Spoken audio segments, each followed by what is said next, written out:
দর্শক, গতকালকে 23তম রাষ্ট্রপতি হিসেবে মির্জা ফখরুল ইসলাম আলমগীর শপথ নিয়েছেন এবং তারপরে আমরা দেখেছি মন্ত্রিপরিষদে 5 জন অন্তর্ভুক্ত হয়েছেন, 2 জন প্রতিমন্ত্রী হয়েছেন, 3 জন মন্ত্রী হয়েছেন, 1 জন প্রতিমন্ত্রী মন্ত্রী হিসেবে প্রমোশন পেয়েছেন। এই খবরগুলো আমরা জানি।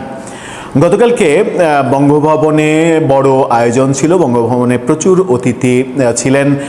প্রধানমন্ত্রী, রাষ্ট্রপতি, তৎকালীন ভারপ্রাপ্ত রাষ্ট্রপতি, নতুন রাষ্ট্রপতি তারা দরবার হলে হেঁটে গিয়েছেন। সেই সব দৃশ্য লাইভ টেলিভিশনের পর্দায় ফুটে উঠেছে। সেই চিত্রগুলো আমরা দেখেছি। সেই চিত্রগুলো যখন আমরা দেখেছি তখন একটা দারুণ ব্যাপার চোখে পড়েছে টেলিভিশনের ক্যামেরায়। সেই দারুণ ব্যাপারটা হচ্ছে বঙ্গভবনে আমরা বঙ্গবন্ধুর ছবি দেখতে পেয়েছি। বঙ্গবন্ধুর ছবি টাঙানো ছিল, অথচ আমরা ইউনূস আমলে দেখেছি যে তৎকালীন সেই মেটিকুলাস ডিজাইনের মাস্টারমাইন্ড মাহফুজ আলম তিনি বঙ্গভবনে একটি অনুষ্ঠানে গিয়ে বঙ্গবন্ধুর ছবি কেন ঝুলবে সেটার জন্য নানা ধরনের উত্তেজনাপূর্ণ কথাবার্তা বলেছিলেন এবং বঙ্গবন্ধুর ছবি নামিয়েছিলেন। বঙ্গবন্ধুর ছবি নামিয়ে সেখানে নিজে ছবি তুলে সেই সরানোর ক্রেডিট দাবি করে সামাজিক যোগাযোগ মাধ্যমে পোস্টও দিয়েছিলেন। হঠাৎ করে বঙ্গবন্ধুর ছবি ফিরে আসলো কিভাবে, কেন, কি দৃশ্য দেখা গেল, পূর্বে কি ঘটনা ঘটেছিল, চলুন একটু বুঝে ওঠার চেষ্টা করি এই ভিডিওতে। দর্শক, বলছিলাম গতকালকে 23তম রাষ্ট্রপতির শপথ অনুষ্ঠানের মাধ্যমে মির্জা ফখরুল ইসলাম আলমগীর তিনি নতুন রাষ্ট্রপতি হিসেবে দায়িত্বভার গ্রহণ করেছেন এবং সেখানে হলরুমে সেই শপথ অনুষ্ঠানে যখন প্রধানমন্ত্রী এবং রাষ্ট্রপতি মানে নতুন পুরাতন রাষ্ট্রপতি দুজন হেঁটে গিয়েছেন তখন টেলিভিশন ক্যামেরায় ধরা পড়েছে সেই চিত্র। আমরা একটু সেই চিত্রগুলো আপনাদেরকে দেখাতে চাই।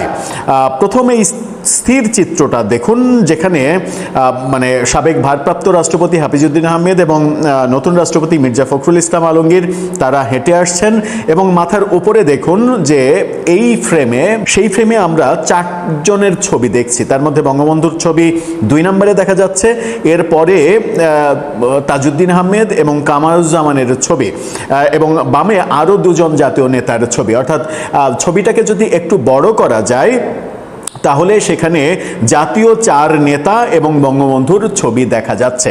আপনারা যে স্থির চিত্রটা দেখালাম সেটারই একটু ভিডিও চিত্র দেখুন এবং এই ভিডিও চিত্রে সেটা স্পষ্ট দেখা যাচ্ছে যে বঙ্গবন্ধুর সাথে জাতীয় 4 নেতার ছবিও আছে, বঙ্গবন্ধুর ছবিও আছে। এবার আরেকটা স্টিল ছবি দেখুন, যেখানে একেবারে 5 জনের ছবি দেখা যাচ্ছে, বঙ্গবন্ধু মাঝখানে, 2 পাশে 2 জন করে জাতীয় 4 নেতা, তাজউদ্দিন আহমেদ, কামারুজ্জামান, ক্যাপ্টেন মনসুর আলী এবং সৈয়দ নজরুল ইসলাম, এই 4 জনের ছবি সেখানে শোভা পাচ্ছে। সেই ছবি আমরা দেখেছি। পুরাতন রাষ্ট্রপতি এবং নতুন রাষ্ট্রপতি যখন হাঁটছেন তখন তো দেখলাম, এবার প্রধানমন্ত্রী যখন হাঁটছেন তখন একটু দেখা দরকার। প্রধানমন্ত্রী হাঁটার এই দৃশ্যটা দেখুন, সেখানেও আমরা দেখছি বঙ্গবন্ধুকে দেখা যাচ্ছে এবং 3 জনের ছবি দেখা যাচ্ছে, বঙ্গবন্ধুর ছবি। এবং এই কালবেলার ভিডিও সহ আরও একটি ভিডিওতে আপনারা ব্যাপারটা একেবারে স্পষ্ট দেখে নিন। মাননীয় প্রধানমন্ত্রী যখন সস্ত্রীক হেঁটে যাচ্ছেন বলরুমের দিকে, অনুষ্ঠান কক্ষে, অনুষ্ঠান স্থলে, মঞ্চে, ঠিক তখন তার পেছনে দেখা যাচ্ছে বঙ্গবন্ধু সহ জাতীয় 4 নেতার ছবি। কিন্তু হঠাৎ করে বঙ্গবন্ধুর ছবি আবারও বঙ্গভবনে কিভাবে আসলো? এটা কি নতুন যিনি ভারপ্রাপ্ত রাষ্ট্রপতি হয়েছেন হাফিজউদ্দিন আহমেদ তিনি এসে যোগ করেছেন, নাকি শাহাবুদ্দিন চুপ্পু থাকাকালীনই পরবর্তী সময়ে এটা আবার যোগ করা হয়েছে? আমরা দেখেছি যে বলরুমে মানে একেবারে যেখান থেকে সব থেকে বেশি দৃশ্যমান হয় সেখানে বঙ্গবন্ধুর একটা বড় ছবি ছিল। সেই ছবিটা নামিয়েছিলেন তৎকালীন উপদেষ্টা মাহফুজ আলম এবং নামিয়ে তিনি কিভাবে ফেসবুকে পোস্ট দিয়েছিলেন এই ভিডিও থেকে কিছু অংশ আপনারা দেখে আসুন। এই ভিডিওতে সেই দৃশ্য দেখা যাচ্ছে, বঙ্গবন্ধুর ছবি থাকা অবস্থায় এবং না থাকা অবস্থায় ব্যাপারগুলো পরিষ্কার করা হচ্ছে। এবং তৎকালীন সময়ে আমরা দেখেছি মাহফুজ আলমকে মানে ফেসবুকে পোস্ট দিতে এই ব্যাপারে যে ফ্যাসিস্টের ছবি কেন এখনো বঙ্গভবনে থাকবে, এবং সেই ছবি নামানোর ঘটনাতে জুলাই যোদ্ধাদের কাছে তিনি নতুন করে বীর হিসাবে আবির্ভূত হয়েছিলেন। কিন্তু বঙ্গবন্ধুর সঙ্গে শেখ হাসিনার সরকারের তুলনামূলক চিত্র এঁকে যে কাজ কর্মগুলো করা হয়েছে সেগুলো যে গ্রহণযোগ্য এবং যুক্তিসঙ্গত নয়, সেটা হয়তো ইতিহাসে কোনো না কোনো দিন তারা বুঝতে পারবেন। কারণ শেখ হাসিনার অপশাসনের যে অভিযোগগুলো আমরা করি সেগুলো যদি মানে কোর্টে সমস্ত প্রমাণিতও হয়, তবুও সেই অপরাধের জন্য আপনি কোনোভাবেই মৃত বঙ্গবন্ধুকে দায়ী করতে পারেন না। বঙ্গবন্ধু নিশ্চয়ই কানে কানে এসে এই 15.5 বছরে গণভবনে শেখ হাসিনাকে কানে কানে কুমন্ত্রণা দেননি, সুতরাং এই দায় তার উপরে চাপে না।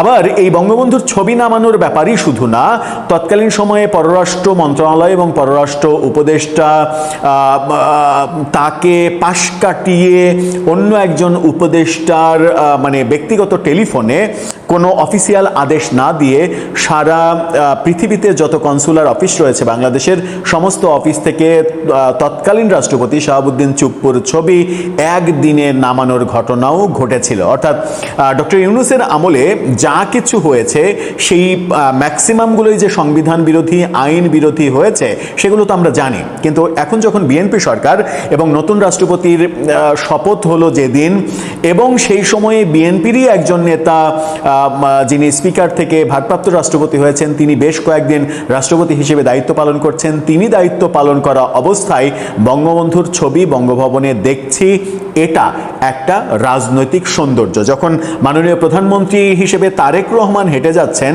তার পেছনে বঙ্গবন্ধু সহ জাতীয় 4 নেতার 5 জনের ছবি দেয়ালে শোভা পাচ্ছে, এই ইনক্লুসিভ রাজনৈতিক পরিবেশটাই আসলে আমরা চাই। আমরা চাই হিংসা, বিদ্বেষ, হানাহানি এই সব কিছুর ঊর্ধ্বে থাকবে মুক্তিযুদ্ধ, এবং মুক্তিযুদ্ধে অবভিয়াসলি মুজিবনগর সরকারের নেতৃত্বেই তো মুক্তিযুদ্ধ হয়েছে। সেই মুজিবনগর সরকার অর্থাৎ জাতীয় 4 নেতা এবং সেই সময়ে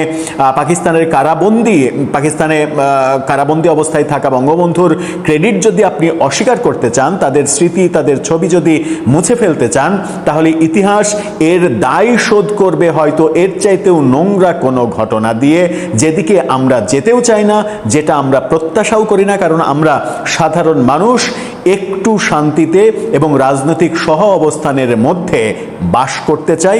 5 বছর পরে একটা যে ভোটের অধিকার, সেই ভোটের অধিকার প্রয়োগ করতে গিয়ে আমাদের মনে যেন এই কনফিউশন তৈরি না হয় যে কাকে ভোট দেব, কে ভালো।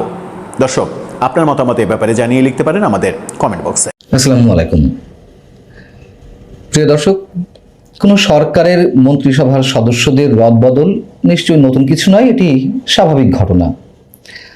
মন্ত্রিসভার সদস্যদের সংযোজন বিয়োজন সেটিও নিশ্চয়ই নতুন কিছু নয়। কিন্তু সরকার গঠনের 6 মাসের মাথায় মন্ত্রিসভায় নতুন 6 জনকে যে যুক্ত করা হলো, সেটি নিয়ে এরই মধ্যে নানান ধরনের আলোচনা, সমালোচনা এবং বিতর্ক গড়ে উঠেছে। এবং এই যে সমালোচনা, আলোচনা, বিতর্ক, এটি বিশেষ একটি দিককে কেন্দ্র করে নয়, নানানভাবে নানান কারণে এই সমালোচনা বা বিতর্কের সৃষ্টি হয়েছে। আন্দালিব রহমান পার্থ, বিজেপির চেয়ারম্যান, তিনি বিএনপির মন্ত্রিসভায় প্রথম থেকেই অন্তর্ভুক্ত হননি, এতে অনেকেই অবাক হয়েছিলেন। তবে তিনি কোনো না কোনো সময় যে বিএনপি সরকারের মন্ত্রিসভায় স্থান পাবেন এ বিষয়ে অনেকে নিশ্চিত ছিলেন, এবং হয়েছেও তাই। 6 জন যে নতুন মুখ আমরা পেলাম মন্ত্রিসভায়, তার মধ্যে তিনি রয়েছেন, পূর্ণমন্ত্রীর দায়িত্ব পেয়েছেন। কিন্তু প্রশ্নটা যেখানে বা বিতর্কটা যেখানে, তিনি নাকি তথ্য মন্ত্রণালয়ের দায়িত্ব পেতে যাচ্ছেন। তথ্য মন্ত্রণালয়ের এই মুহূর্তে দায়িত্বপ্রাপ্ত মন্ত্রী জহিরুদ্দিন স্বপন। মূল বিতর্কটা এখানেই। জহিরুদ্দিন স্বপনকে সরিয়ে তাকে নাকি প্রধানমন্ত্রীর উপদেষ্টা করা হতে যাচ্ছে। বিভিন্ন গণমাধ্যমে যে খবর এবং বিভিন্ন সূত্র থেকে যে বিষয়গুলো পাওয়া যাচ্ছে, যে তথ্য পাওয়া যাচ্ছে, সেগুলো এমনটাই জানান দিচ্ছে।